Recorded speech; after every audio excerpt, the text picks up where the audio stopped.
জয় গুরু সকলকে। ওং ব্রহ্ম পরম ব্রহ্ম কুল মালিক রাধাস্বামী দয়ালের চরণে শত সহস্র কোটি প্রণাম। এই যে এখন যে প্রতিটা ঘরে ঘরে প্রায় শোনা যাচ্ছে বিবাহ বিচ্ছেদের কথা। এই যে বিবাহ বিচ্ছেদ এত পরিমাণ বেড়ে গেছে, টিভি খুললে বা সোশ্যাল মিডিয়াতে শুনতে পাচ্ছি, হ্যাঁ, উকিলদের মুখেও শুনতে পাচ্ছি এত ডিভোর্স, ডিভোর্স, এত বিচ্ছেদ। এই জন্য আমাদের ঠাকুর জানেন, এই যে বিবাহ প্রথার কথা বলে গেছেন, বিবাহের যে নীতি, হ্যাঁ, সেটার কথা তিনি বলে গেছেন, বিধিমাফিক বিবাহ। এই জন্য ঠাকুর বলেছেন জানেন তো, যে বর্ণে বর্ণে বিবাহ, হ্যাঁ, অনুলোম আর প্রতিলোম বিবাহ। অনুলোম বিবাহটা সঠিক বলে ঠাকুর মনে করেছেন। তার মানে বর্ণে বর্ণে বিবাহ, হ্যাঁ, স্বজাতে বিবাহ যেটাকে বলে। কেন বলেন তো? এই স্বজাতে বিবাহ না হলে বর্ণে বর্ণে, তাহলে অনেক অমিল হয়, গরমিল দেখা দেয়, হ্যাঁ, দেখা দেয় বেশিরভাগ। এখনো হচ্ছে, কিন্তু আধুনিক যুগে হচ্ছে, করছে তার সবাই এরকম, কিন্তু কিন্তু সেটা সঠিক নয়। হয়তো এই কারণেই এত বিচ্ছেদ। আজকাল দেখুন, ভালোবাসা জিনিসটা তো উঠেই গেছে। ছেলেমেয়েরা ভালোবেসে বিবাহ করছে, ভালোবেসে, ভালো লাগা থেকে ভালোবাসা আসে। তারপর সেই ভালো লাগাটা কিভাবে ভালো না লাগায় পরিণত হয়, বিচ্ছেদে পরিণত হয়। আবার যারা অগ্নিসাক্ষী করে বিবাহ প্রথা মেনে করছে, সেখানেও অশান্তি, সেখানেও হচ্ছে, হ্যাঁ। তার মানে সেখানে অশান্তি হওয়া মানে কি? তারা এই বিবাহের গুরুত্ব জানে না, এই যে বিবাহ প্রথার যে গুরুত্ব, হ্যাঁ, এটা তারা তারা বোঝে না, জানে না যে বিবাহটা একটা ছেলে খেলা না, রান্নাবাটি খেলা নয়। এটা 7 জনমের, এই 7 সমুদ্র পার করা হয়। সাত, এই এই যে পুরো সারা জীবনের জন্য একটি বিবাহটা, স্বামী স্ত্রীর সম্পর্কটা একদিনের জন্য নয়, কিন্তু তাদের বেঁধে দেওয়া হয় এত কিছু সব প্রথা মেনে, হ্যাঁ, তাকে তাদের এক জায়গায় তাদের দুটো জীবন এক করে দেওয়া হয়। এটার অর্থ যতদিন কেউ না বুঝবে, ততদিন কিন্তু এই বিবাহ স্ত্রী হবে না, ছেলে কি মেয়ে, স্বামী স্ত্রী দুজনকেই, উভয়কেই বুঝতে হবে। তবে কি, যতদিন না বুঝবে এরা, ততদিন এরকম এটাই চলবে। তাহলে আজকে বিবাহ বচ্ছেদ চলতে চলতে দেখেন, বেশিরভাগ মেয়েদের মুখে শুনতে পাচ্ছি বিবাহ করব না। আবার ছেলেরা বলছে বিয়ে করতে ভয় পাচ্ছে। আবার মেয়েরা বলছে না, কোনো অত পরাধীনের মধ্যে থাকবো না, ভয় পাচ্ছে, মেয়েরাও ভয় পাচ্ছে। কথায় কথায় গালিগালাজ শোনা, কথায় কথায় গায়ে হাত তুলছে, এসব খবর তারাও পাচ্ছে। ওই একটা এক একটা সংসারে সেটা শুনতে পাচ্ছে। আবার আবার ছেলেরাও ভয় পাচ্ছে যে একটা মেয়েকে ঘরে এনে যদি সুখে শান্তিতে না সংসার করতে পারি। কেন এটা হচ্ছে?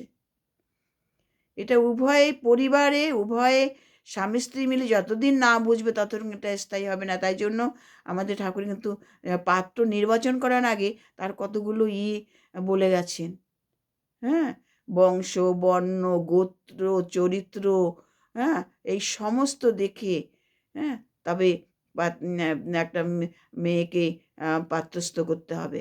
আবার মেয়েটিকেও তৈরি করতে হবে কিন্তু ছোটোবেলা থেকে, যে সে অন্য সংসারে গিয়ে কিভাবে সংসার করবে, সেই সংসারটিকে নিজের সংসার কিভাবে করে নেবে, হ্যাঁ, এগুলোও কিন্তু ছোটোবেলা থেকে মায়েরই শিক্ষা দেওয়া উচিত। এটাও আমাদের ঠাকুরে কিন্তু বলে গেছেন, তার বইতে লিখে গেছেন। একটা মেয়েকে ছোট্ট থেকে, যখন সে পুতুল খেলা করে, তখন থেকে কিন্তু শেখাতে হয় তাকে। এখানেই ঠাকুর বলেছেন শিক্ষা সংস্কার। এই শিক্ষা সংস্কার দিয়ে করতে হয়। তার সাথে এই এই যে বর্তমান যুগ দেখেন, সবাই মেয়েরা স্বাধীন হয়েছে, শিক্ষিত হয়েছে, নিজের স্বাধীন মতন চলছে, হ্যাঁ, কিন্তু এটাকে বুঝতে হবে যে বিয়ে দেওয়ার পরে কিন্তু তার জীবনটা কিন্তু আলাদাই হয়ে যাবে। বাপের বাড়ি যে স্বাধীনতাটা পাবে, শ্বশুরবাড়িতে গিয়ে সে স্বাধীনতাটা পাবে? তাকে তো স্বামীর ইচ্ছাধীনে চলতেই হবে। এটা মানতে হবে, এটা মেয়েদের। আবার সে ছেলেটাকে মানতে হবে, যাকে আমি নিয়ে এসেছি সারা জীবনের জন্য, তার ভালো মন্দ দেখা, তার মান সম্মান দেখা, তার সব কিছু পালন পোষণ, ভরণ পোষণ সব দেওয়া দায়িত্ব আমার। এগুলো তাকে বুঝতে হবে, হ্যাঁ। সে যতদিন এই দুজনের মধ্যে বোঝাপড়া সঠিক না হবে, ততদিন স্থায়ী হবে না। আমি প্রায় ঘরে দেখতে পাচ্ছি পুরুষদের মধ্যে 2-5 বছর হয়ে গেলে আবার সেই ভালো লাগাটা না ভালো লাগায় পরিণত হয়ে যায়। কেন এটা হয়? কেন ঘরের বউকে আর ভালো লাগে না? এটা দেখেছি অনেক পরিবারে আমি দেখেছি। কেন এটা হবে? মেয়েরা কিন্তু চায় সংসারে টিকে থাকতে। বাচ্চা হয়ে গেলে সে কি বাপের বাড়ি চলে আসতে চাইবে? না। সে কিন্তু সংসার করতেই চায়। আপনারা বুঝুন। সে স্বামীর থেকে যদি সেই ব্যবহারটা না পায় তাহলে সে কি করে সেই সংসারে টিকে থাকবে? আস্তে, আস্তে যদি সেই ভালোবাসাটা যদি ফিকে হয়ে যায়, হ্যাঁ? তাহলে এইজন্য দায়ী কিন্তু স্বামী-স্ত্রী দুজনকেই সেটাকে বুঝতে হবে, মানতে হবে।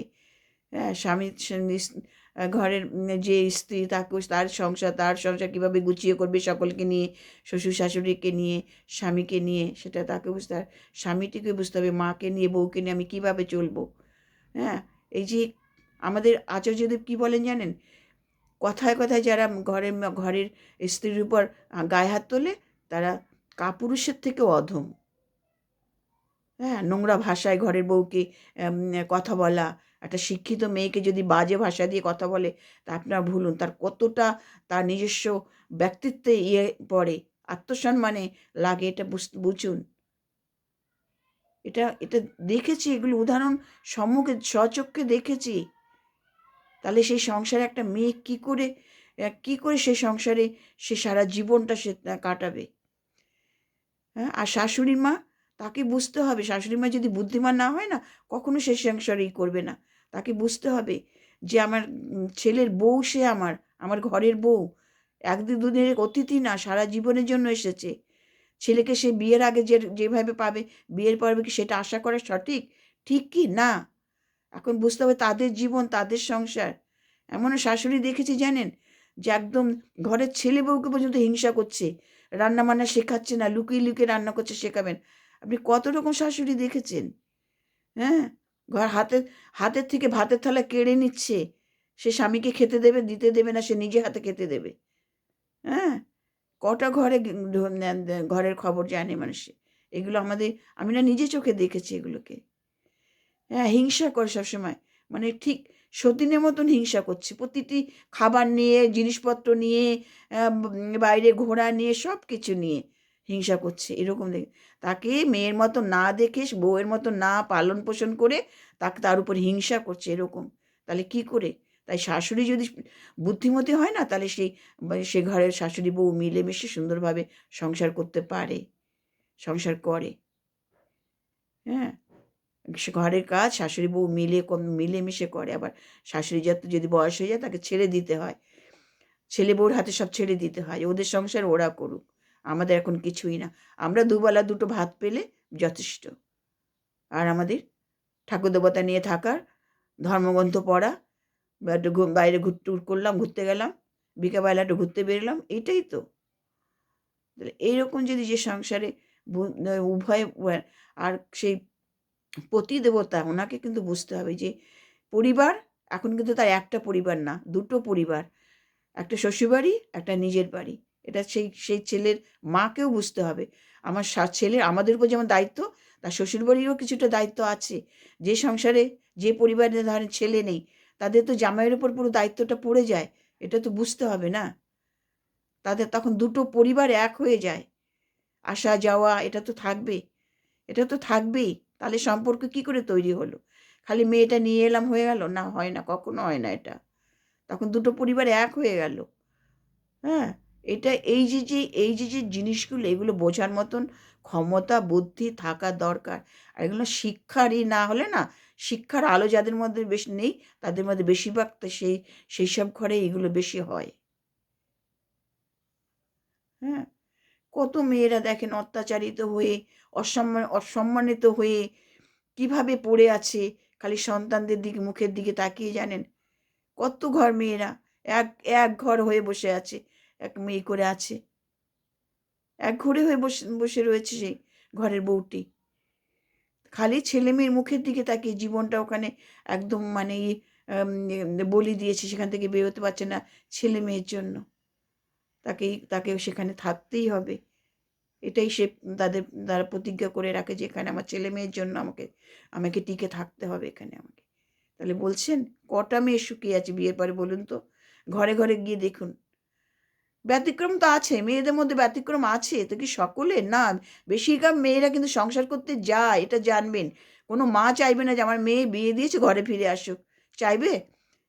মেয়েরা যখন ঘরে এসে বাপের বাড়ি এসে মার কাছে যদি কিছু সুখ দুঃখের কথা বলেও, তবুও তো সে মা কি চাইবে যে মা আমার মেয়েকে ঘরে তুলে নিয়ে আসে? না, আমার মেয়ে মাকে কিন্তু বুদ্ধি দিয়ে পাঠাবে, যা সংসার করতে হবে, ওটাই তো সংসার। ছেলে মেয়ে বড় করতে হবে, তাদের করতে হবে। হ্যাঁ, তাই ঘরের যে মেয়ের মাকেও সঠিক উপদেশ দিতে হবে মেয়েকে, আবার এদিকে ছেলের মাটি যদি সঠিক থাকে সেখানে একটা সংসার করি।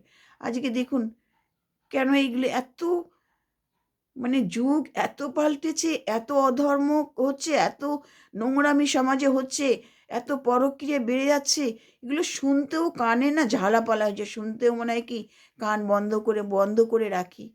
কেন এটা এত বেড়েছে আমি তো বুঝতে পারছি না। কেন হয়েছে? কেন হচ্ছে? সমাজটা তো ধ্বংসের মুখে, পাপে পরিপূর্ণ হয়ে যাচ্ছে, পাপে জর্জরিত হয়ে যাচ্ছে সমাজ আজ। আজ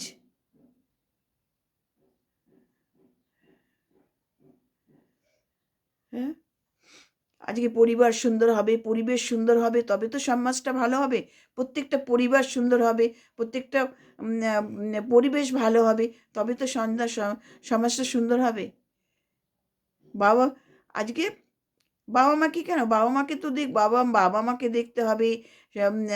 সমস্ত দিক থেকে দায়িত্ব থাকবে সেই ঘরের কর্তা ব্যক্তি, যে স্বামী দেবতা, তার উপরে তাকেও কিন্তু বুদ্ধিমান হতে হবে, তাকে বুদ্ধিমান হতে হবে, ব্যক্তিত্ব সম্পন্ন পুরুষ দরকার। হ্যাঁ, ব্যক্তিত্ব সম্পন্ন বুদ্ধিমান পুরুষ হলে তবেই সে সংসারকে টিকে থাকবে।